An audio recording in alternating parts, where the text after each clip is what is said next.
एक ओर सरकार विकास को लेकर रहुई प्रखंड के मिल्कीपर गांव के पास नए बस स्टैंड का निर्माण कर कई लोगों को रोजगार मुहैया कराने का काम करने जा रही है, वहीं दूसरी तरफ सरकार के मुलाजिमों के द्वारा सैकड़ों किसानों के जमीन को अधिग्रहण कर उसकी रोजी रोटी भी मारने का काम कर रही है। दरअसल बिहार राज्य परिवहन निगम के द्वारा मिल्कीपर गांव के पास सरकारी बस स्टैंड का निर्माण कार्य को लेकर कई एकड़ जमीन अधिग्रहण किया गया है, लेकिन इस बस स्टैंड के निर्माण के पूर्व आंशिक ग्रहण लगता दिख रहा है। रहुई के मिल्कीपर गांव के पास बस स्टैंड निर्माण के लिए जमीन अधिग्रहण का किसानों ने विरोध किया है। मिल्कीपर गांव के दर्जनों ग्रामीणों ने बताया कि इस इलाके में जितना भी जमीन अधिग्रहण किया गया है वह उपजाऊ है। यहां के किसानों के द्वारा साल में 4 प्रकार की फसलें उपजाया जाता है। मिल्कीपर गांव का मौजा कम होने के कारण अगर सरकार बस स्टैंड के लिए जमीन का अधिग्रहण करती है तो इलाका पूरी तरह से एक छोटे टुकड़े में सिमट जाएगा। बंजर भूमि इसके लिए तो दुनिया भर है। ये यहाँ नगरपुरा में बंजर भूमि दुनिया भर है। यह आपको यहाँ इमामगंज में बंजर भूमि है, मोरा पिचासा है, और मिल्की में 60 बीघा रकबे है, और इसमें 10 बीघा पूरा लाइन लिया है, और 10 बीघा में मकाने हैं, और 20 बीघा में मतलब इसमें हम लोग को बच रहा है क्या? जो जरी मैंने 10-5 कट्ठा बच रहा है उसमें कहता है टेंट बनाएंगे, तो हम लोग खाएंगे क्या है? और उसमें सीओ साहब कहते हैं, बार बार कहते हैं कि 2 पैसा मिलता है। यहाँ 3 से 4 अधिक फसल हो रहा है। क्या नाम रखते हैं अपना?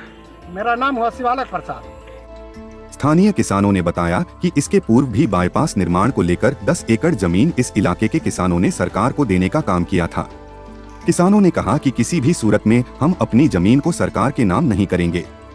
सभी किसानों ने अपनी अपनी जमीन लिखने से भी साफ तौर पर इनकार कर दिया है। किसानों ने कहा कि इस इलाके के आसपास भी कई ऐसे बंजर जमीन है जहां पर सरकार को सरकारी बस स्टैंड का निर्माण करना चाहिए। आपको बताते चलें कि इसके पूर्व में भी मिल्कीपर गांव के दर्जनों किसानों ने जिलाधिकारी शशांक शुभंकर से मिलकर एक ज्ञापन भी सौंपा था, जिसमें बस स्टैंड के निर्माण को किसी दूसरे जगह बनाने की मांग की गई थी। स्थानीय ग्रामीणों ने अंचलाधिकारी को भी कटघरे में खड़ा करते हुए कहा कि अंचलाधिकारी के द्वारा यह कहा गया है कि इस इलाके में 2 ही तरह का फसल किसानों के द्वारा उठ जाया जाता है, जबकि जमीनी हकीकत यह है कि इस इलाके में 4 प्रकार की फसलें किसानों के द्वारा उपजाया जाता है। किसानों ने आने वाले वक्त में आंदोलन की चेतावनी देते हुए स्थानीय प्रशासन और सरकार को आगाह किया है।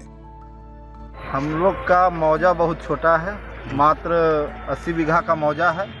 10 बीघा हम लोग का बाईपास में नगरपुरा मरौरा बाईपास में चला गया है। 20 बीघा में गांव बसा हुआ है। सरकार को अभी 37 से 38 बीघा चाहिए बस स्टैंड के लिए, जो कि हम लोग सक्षम नहीं है देने में, इसलिए कि हम लोग का मात्र 10-12 बीघा ज़मीन बचेगा जो भी है, और हम लोग का इसी से जीवन यापन होता है। यह तो सीएम साहब का कर्म भूमि भी रहा है। यहाँ जानते हैं वह कि वरवन्ना, सोहडी, मिल्की, वरवन्ना सब में कितना फसल होता है। हम लोग 3 से 4 फसल यहाँ। तब मुआवजा भी दे रही है सरकार? मुआवजा से हमको मतलब नहीं ना है सर, हम लोग का कर्म भूमि और जन्मभूमि यही है। हम लोग का मौजा विहीन हो जाएंगे। चाहते क्या है? हम लोग भूमिहीन हो जाएंगे, इसलिए हम लोग नहीं चाहते हैं कि ज़मीन हमारा बस स्टैंड में जाए, कहीं अलग देखा जाए।